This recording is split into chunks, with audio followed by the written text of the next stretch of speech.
$2 লাখ আইপিএলে রুবেল হোসেন ষষ্ঠ বাংলাদেশি হিসেবে ইন্ডিয়ান প্রিমিয়ার লিগ আইপিএলে নাম লেখালেন ক্রিকেট বিশ্বের নতুন পেসার রুবেল হোসেন।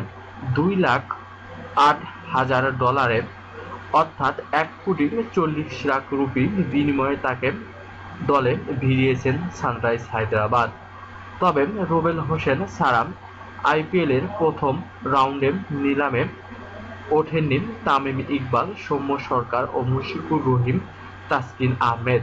শনিবার নিলামে কোনো দল আগ্রহী দেখায়নি তাদের প্রতি। আইপিএলের নিলামে রুবেল হোসেনের ভিত্তি মূল্য ছিল ₹50 লাখ। শনিবার নিলামে হায়দ্রাবাদের প্রথম রুবেল হোসেনকে দলে ফেরানোর প্রস্তাব করেন। এরপর বাকি দলগুলো দাম বাড়াতে থাকেন। শেষ পর্যন্ত ₹1,40,00,000 হায়দ্রাবাদে যাচ্ছেন রুবেল হোসেন।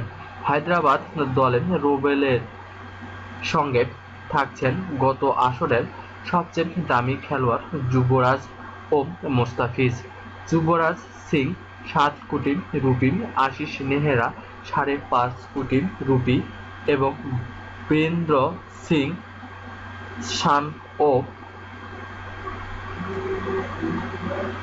অভিমন্যু মিঠুনকে দলে ভিড়িয়েছেন সানরাইজ হায়দ্রাবাদ।